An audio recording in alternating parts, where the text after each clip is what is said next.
আসসালামু আলাইকুম। সবাই কেমন আছেন? ভালো আছি। চলে আসছি গজনি অবকাশে। দেখতেই পাচ্ছেন।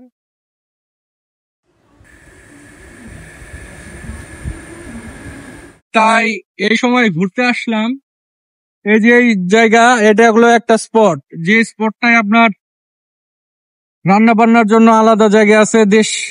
দেশের বিভিন্ন স্থান থেকে মানুষ শুক্র শনিবারে সবচেয়ে বেশি আসে এবং কি ছুটির দিনগুলোতে আসে।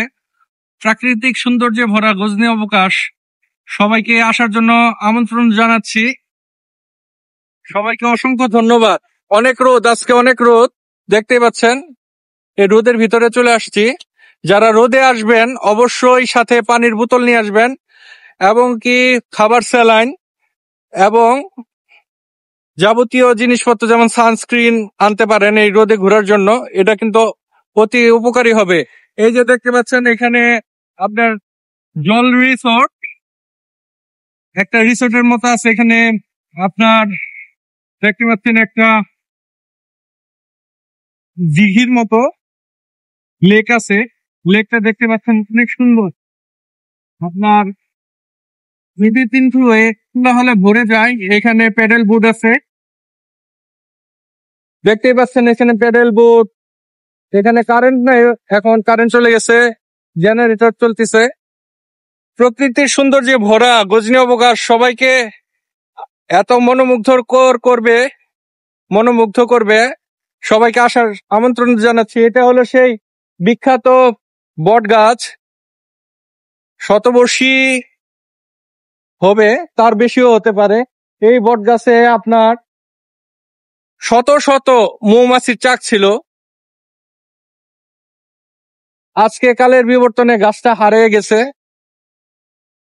ঠিক আছে, এই পাশে সেগুনের বাগান আছে, অপোজিট সাইডে একটা লেক আছে, দেখতে পাচ্ছেন সবাই।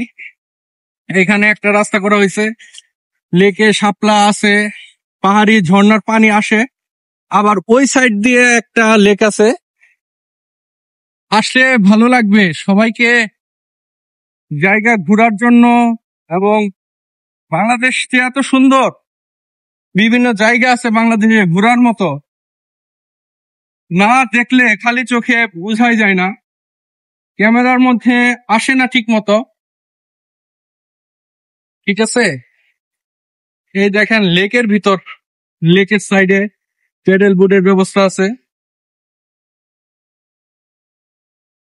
সংস্কারের অভাবে জায়গাগুলো হারিয়ে যাচ্ছে। প্রশাসনের কর্মকর্তা যারা আছে এবং রক্ষণাবেক্ষণের যারা আছে, সবাইকে অনুরোধ করব যে এই জায়গাটা রক্ষণাবেক্ষণ করার জন্য ঠিক মতো সঠিকভাবে রক্ষণাবেক্ষণ করলে এই জায়গাটা হতে পারে বাংলাদেশের অন্যতম জনবহুল এবং পর্যটন নগরীর মতো একটা জায়গা। বিভিন্ন দেশে এবং দেশের বাইরে বিভিন্ন জায়গাগুলো খুব সুন্দরভাবে রক্ষণাবেক্ষণ করে।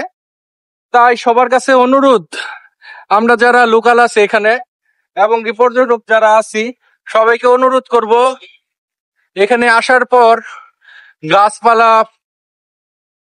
ফুল বা এগুলো নষ্ট করবেন না। এবং আপনাদের সাথে যে আপনার বোতল, টিস্যু, এগুলো নষ্ট করবেন না, নষ্ট করে পরিবেশ নষ্ট করবেন না। ধন্যবাদ সবাইকে। আসসালাম।